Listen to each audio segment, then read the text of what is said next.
Welcome to DCMC 17. My name is Patrick De Pauw, and I'm CEO of Social Cedar. We're going to talk today briefly about ambassadorship or the power of word of mouth.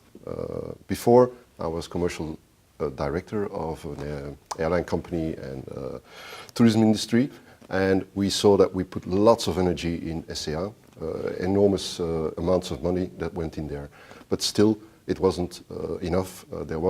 The results were not always so positive, and by doing an inquiry to 350,000 people, we discovered that the power of word of mouth is the most important one. If you ask people why they choose for a certain company, there's like 90% of the people say that they do it because it has been recommended by friends and family. So that's when the story of Social Cedar started 3 years ago.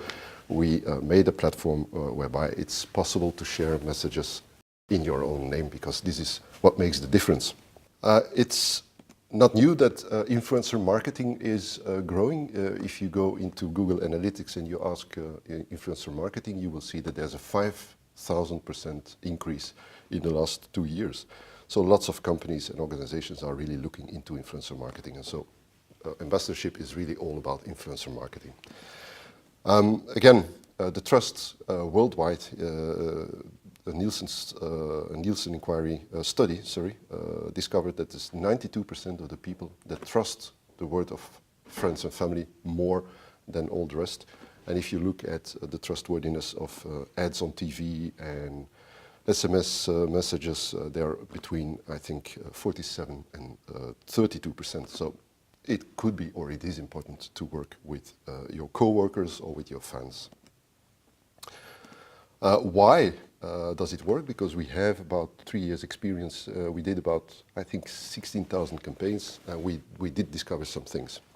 First of all, we all know that traditional marketing doesn't give the support or the results that you want anymore. Television ads, they are extremely expensive, but still they don't give the results. Word of mouth, seeing the inquiries as much more influence. So that's the first thing.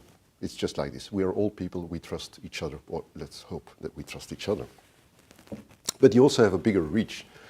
Per ambassador, we reach about 320 people. So you don't need 10,000 ambassadors. Some ambassadors are enough to get a really big reach. The impact is much bigger. We see that the click-through rate of somebody sharing something on Facebook, for instance, is 5 times higher than if a company does it. So it's all about sharing through the people, and a company can be on Facebook, on social media, but the impact will be much lower. And next to this, there's also more engagement. So if you ask people to become an ambassador, they feel more, there's a link with the company, or they are internal, there's an internal link, or they are fans and there's an external link, which also gives positive results because they stay longer as a customer, or they stay longer in your company as a coworker. So there's more engagement. There's quite a lot of talks about advocacy and ambassadorship, but we do need to establish some goals, some things to get started, because you cannot just like this set up an advocacy program. That's something that we've learned as well. So the first thing that you need to do is to establish goals. Why am I going to work on advocacy in my company? There are different reasons why you could do it. You want to increase your reach. You want to increase your awareness, change your awareness, increase your awareness. You need more impact in the country where you are active, or you want more retention. We have companies that are using us just for the retention, because the more interaction you have with your customers, the more they will stay and next time come back to your organization. So first thing you have to do is to establish the goals, why you want to do this. Second thing is you need to identify your different ambassadors. There's quite a lot of different ambassador types. Obviously, there's internal, external. Co-workers are completely different than the externals, but also there you can have different, depending on your content strategy. It is always good to put some tags on your ambassadors. Are there, depending, what's their interest? Where do they live? What language do they talk? Are there accountants, salespeople, marketing people? Could be also very useful afterwards to have. You just ask this to these ambassadors, because afterwards you can really target these specific ambassadors, because nobody's just sharing everything. So the more you can target them, the better it is. Next thing is create disproportional content. This is the most important thing because, again, we're talking about people, and people are not the same as machines, and they're not the same as a television ad. People are, you have to act like if you go to a pub, and that means that you need disproportional content. It's just not publicity. They will not share that New York is at $3.99. They will share the 10 reasons to go this winter to New York. One thing is there's a story behind it. The other thing is it's factual, it's price-driven, product-driven. Product and price, they don't belong too much on social media. You can do it from time to time, but in our world, it's not more than 10% of your messages should be about product and price. All the rest is about other things, top topicals, local content, the way we did it before, nostalgia, third-party content, expertise, behind the scenes. There's so many interesting things you can share with your audience, and they will share it as long as it's interesting and it's not product-driven. Now, basically, how do we work? There's different, we have a wheel, how to start working with advocacy. First, of course, you have established your goals.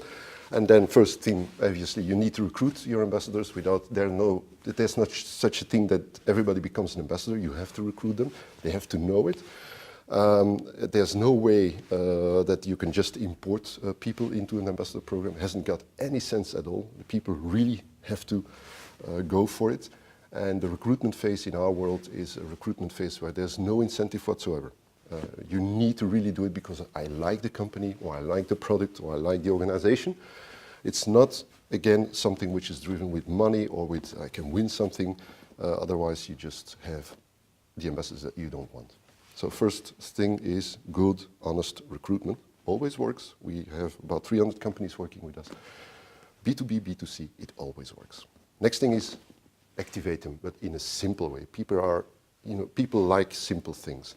Make it simple. So we send out a mail saying like, hey, as a fan or as an ambassador of our company, we have something nice to share, a movie, some content, a blog, whatever. Could you share this? One mail, one content piece. Not one mail, 20 things like, hey, Patrick, I have 20 different things that I want to share. People don't like this. It's too complex. It looks like spam. It looks like a newspaper again, so they don't want it. So make it very simple for your ambassador to share it. Make it simple. He sees the content and he has big buttons where he can share. Everything is prepared. He doesn't have to think about how do I create a Twitter message. Everything is in there. So he doesn't need any expertise on social media, which is important because we do think that everybody can be an influencer. It's all about influencer marketing. We play with influencers, but also with all the rest of the people. Everybody who has one friend on social media can be an influencer in our world. And what we see is the result of many people is always bigger than just some influencers, which, by the way, you have to pay. Our ambassadors aren't paid at all. They just do it because they like it. So that's the activation part. The third thing is, obviously, from time to time, you need to get into interaction with your ambassador because they want to know what are the global results. They can look at the results in their own environment. They can see their results or the company results. They can see eventually who did what kind of effort.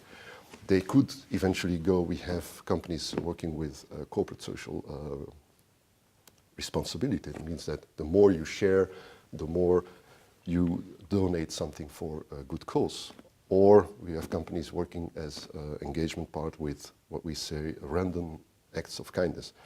So from time to time, everybody who's been active just take out some people and give them some flowers.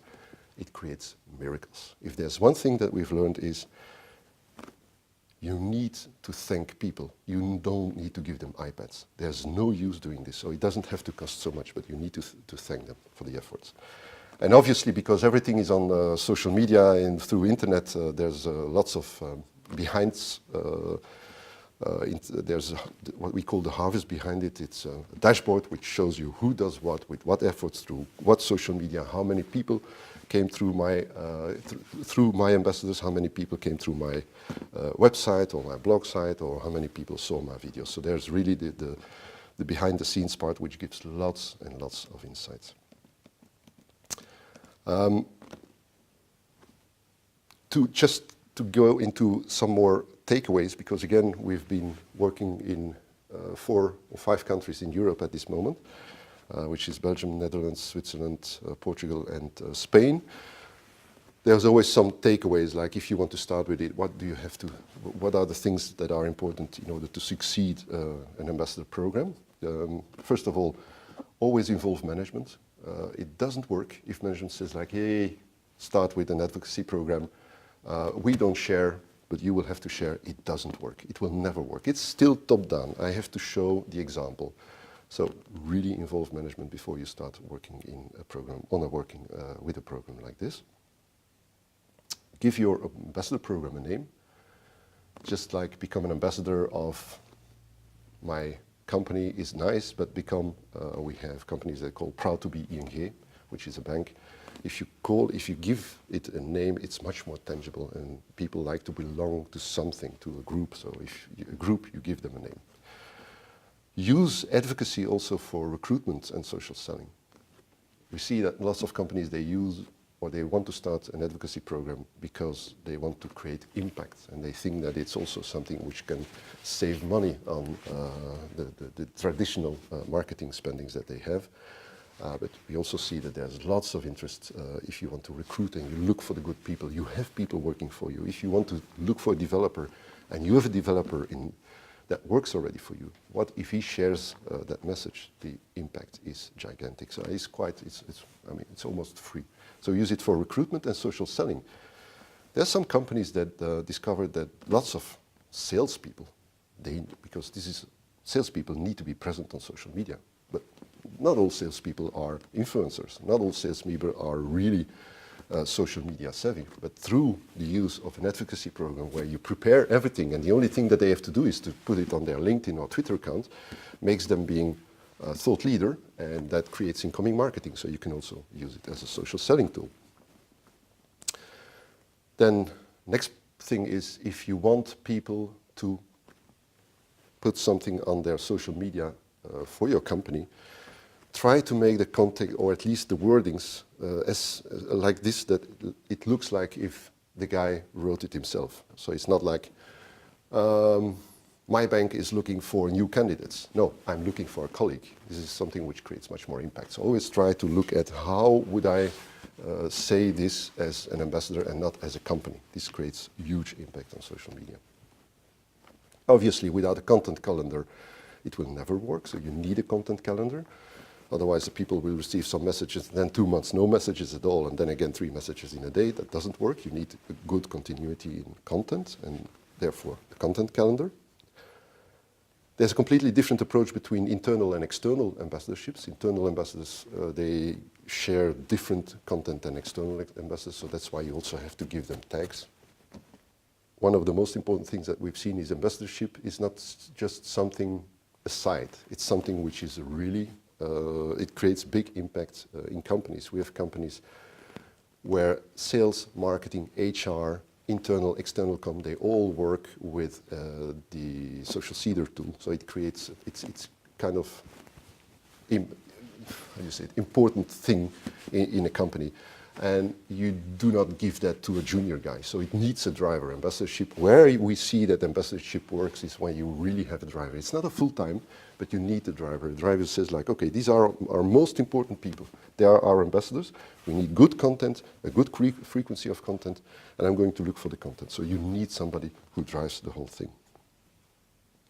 What I just explained as well, give sensible rewardings. We see just the opposite result. If you always reward the first one, the guy that creates